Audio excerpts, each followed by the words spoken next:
Hey guys, it's another Thursday at 2 p.m. You know it's the Myles show. Welcome back. I'm your host, Myles Gicheru. Today we're going to be talking about another common mental disorder that is there in our society, and we have actually seen it with celebrities. Even international celebrities have such type of disorder, and we're going to be talking about bipolar disorder today. Today I have my guest here, my friend again. Remember from last time talking about ADHD. She's here again. Her name is Cindy, and she's going to be taking us through bipolar disorder. Thank you, Cindy, and welcome back to the show.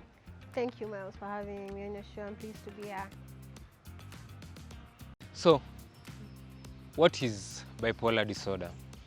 So, bipolar disorder is a mental condition that is associated with episodes of mood swings ranging from depressive lows to manic highs. So, basically, what this means is like if a normal person can be sad, this person goes in a level of sad that's uncontainable, like way sad. And if a normal person can be happy, then this person goes to an extreme uncontainable amount of happiness. Yes. So it's the extreme that is the bipolar disease. The extreme changes in the person's mood are what makes up the bipolar disorder.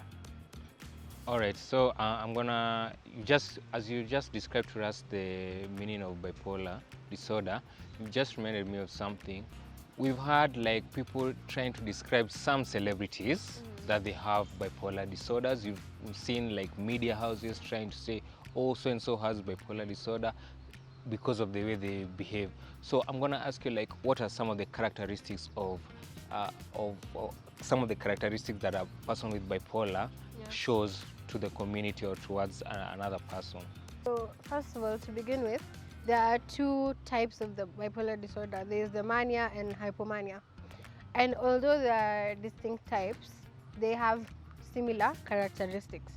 However, mania is more noticeable than hypomania, and it causes more trouble. It's the extreme one. It causes more noticeable problems at work, school, and social activities, and it causes relationship difficulties. So once a person has experienced mania, they can have like a severe break from reality, which is called psychosis. And often such a person will have to be hospitalized. So both mania and hypomania have these symptoms. Like the first symptom is like a person is abnormally upbeat. Like they're upbeat, they're jumpy, they're strange in their behavior. We could just like in a social setting. I don't know whether you've ever gone to like Gicheru, the way they call it, up country. Yeah. So you can meet like a person who maybe it's in the middle of prayers and they start shouting. So that person can be, if you research, maybe they can be found to have that mania. Also, increased activity, energy, or agitation. This person cannot be contained. They have just an enormous amount of energy. They can just jump. They can just jump when people are just seated. They start jumping up, making commotion, and because like it's their hormones that are being affected. Those mood swings. It's what's giving them that strength to be able to do what a normal person cannot do. So yes, as in they're doing above what a normal human being can do because of that condition. Yes. And also they have you have an exaggerated like sense of self, like exaggerated self-confidence, like it's euphoric. Like this person cannot be shaken by anything, whether it's an accident, a funeral, whether it's the loss of a job, whether it's the loss of something they value. They're not shaken by it. They're just like, what's the issue? They don't see the big deal in it. And then they also have like a decreased need for sleep. If a normal person is supposed to sleep 7 to 8 hours, you find that person can sleep 1 hour in the night. The rest of the time they're doing something. They're watching movies. They're walking up and down. They're doing all kinds of stuff. Yeah. So unusual talkativeness, racing thoughts, and distractibility.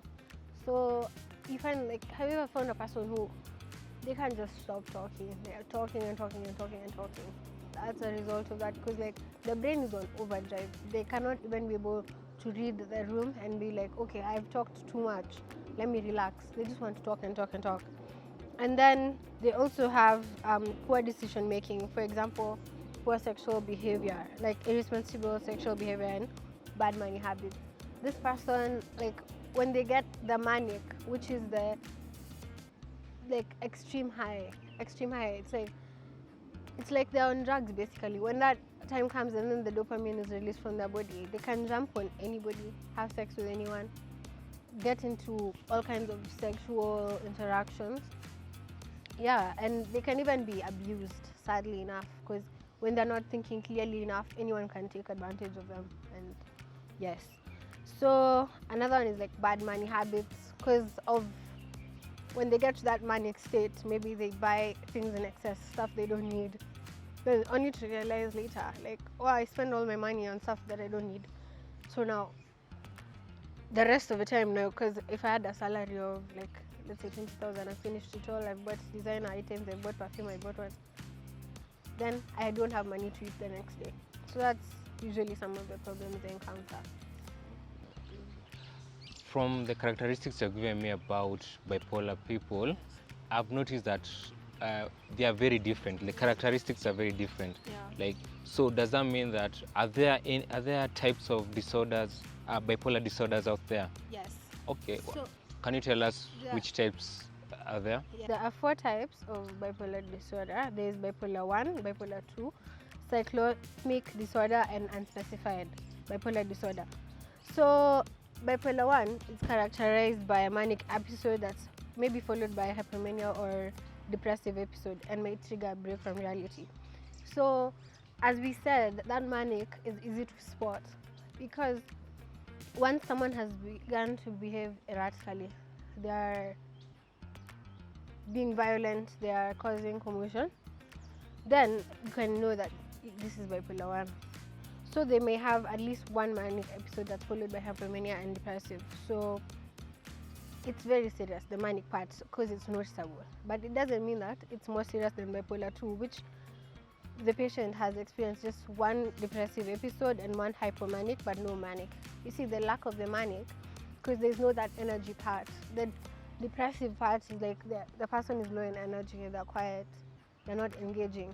So it's not easy to tell this person has a mental disorder. You can just think they're dull or they're not interested, but they're suffering just the same as the other person, just that they have not been disrupted enough to be treated.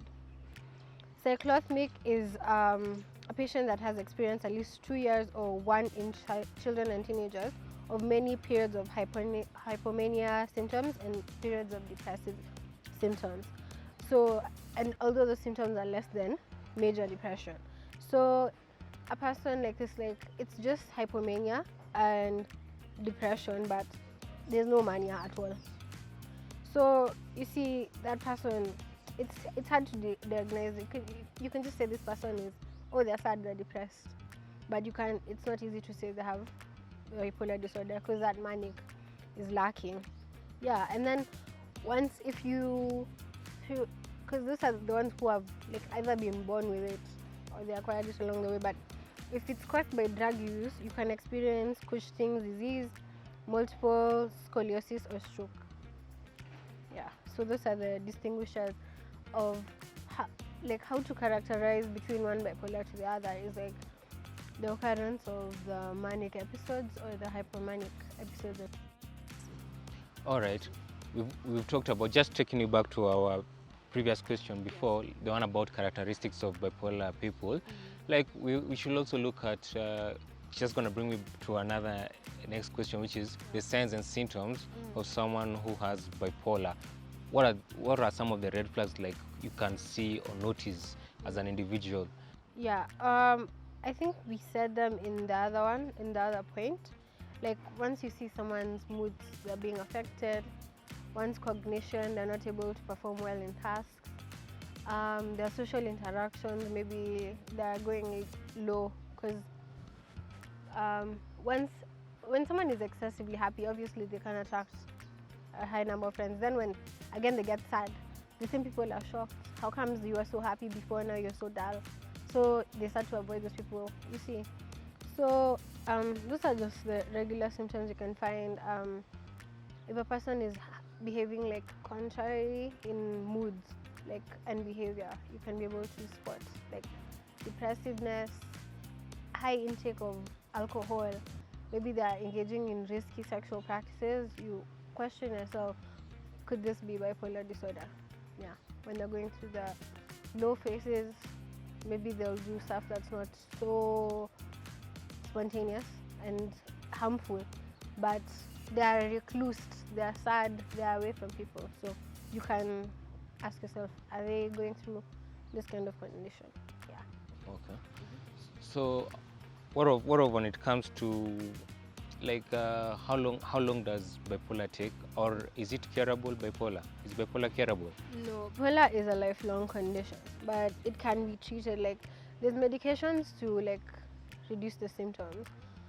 I heard it could be like, if it's detected very very early, it could be treated, but I think it is a very chronic and lifelong condition. But so, can it go away? No. Okay. Once you have it, it's permanent. So you just have to learn to stay with it. Put it under control. Okay. So the way you can do this is through medication. There's continued treatments, day treatment programs, substance abuse treatment, and hospitalization. Yes, as any other disease, you have to, like, there's medications that are prescribed. According to the level I think that you're on, there's medication to like either help you when you're depressed or when you're happy, when you're too happy, to kind of balance out the hormones. Yeah. All right. So I know that for a fact that like nobody wants to have bipolar. No one like chooses to be bipolar. Yes. But this is something that is not controlled. It's uncontrollable. Like bipolar can just come. It can attack you. It can attack me. It can attack the producer. It can attack anyone.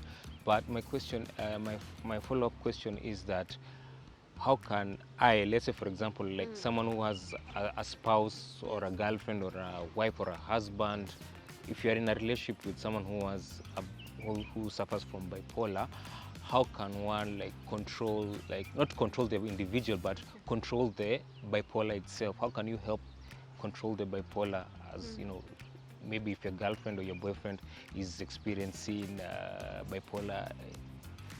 So first of all, you have to control stress.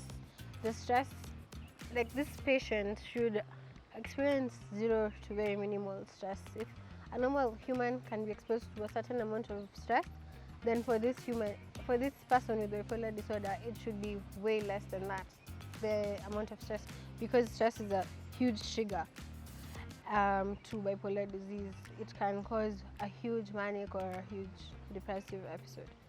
So also you have to keep a regular schedule so that to control those mood swings. Like if they wake up at a certain time, that should be the time they wake up every single day. If they have their breakfast at a certain time, that's the time they should eat it every single day. Because the body is going to be in line with that behavior. It will be like, okay, at this time consumes, and then the hormones can balance out a little bit more. Because it's difficult for a person like that. Maybe if they woke up today at 10 a.m., tomorrow they wake up at noon. It's very disruptive. They have to keep a constant schedule and they have to have healthy sleeping habits. Like they cannot, you can't go to sleep after like using so much electronics in a way that disrupts your sleep. Because now they wouldn't be able to fall asleep at all, which will cause a problem. Yeah, they eating like before meals, such kind of stuff. Also, they have to get regular exercise. And this doesn't have to be like intensive exercise like the ones people are doing to be like professional sports. Just like walking around, just slow, gentle movements, but that engage the body so that they can like work their weight. Because if they become now obese, it can lead them to become way depressive or too skinny now. Yeah. So they also have to prohibit caffeine and alcohol intake. You know what caffeine does to the body? It excites you, you get hyper. And that's what a bipolar patient does not need. They don't need that kind of hyperactivity that's brought by caffeine. So caffeine is no, and then alcohol and drugs can trigger either trigger mania or trigger the hypomania. So it should be brought to a standstill. And you should encourage them to write down their feelings, journaling, how they felt during the day, what made them sad, so that they can discuss those things with their therapist and also avoid the things that made them sad, or also continue to do the stuff that has made them feel good. Yes. Yeah. All right, Cindy. All right, so thank you so much for that insight about bipolar. And that's all we had today. Those are the questions that I had today about bipolar. Yeah. And honestly, I can say that I've learned some few things that I didn't know before. And I'm really glad even maybe to our viewers out there, they have grasped 1, 2, 3 things from what bipolar is. And sometimes you might say someone has, like we say, mtu wa mahasira, and in real sense, someone is going through, has bipolar rather. Or you say mtu ako na mood swings, and it's bipolar. But thank you so much for being our guest today, and I hope to see you next time. And to our viewers out there, that's all we had today about bipolar disorder. And please remember to like, subscribe, and share. And please comment down below if you think there are other more characteristics or other more symptoms of bipolar that you know of, or have you ever experienced any interaction with someone who has gone through bipolar. Please let us know, and we are here to help when it comes to anything. I'm your host, Myles Gicheru. Thank you for joining us in today's episode. See you next time. Have a lovely afternoon and a nice weekend. Thank you.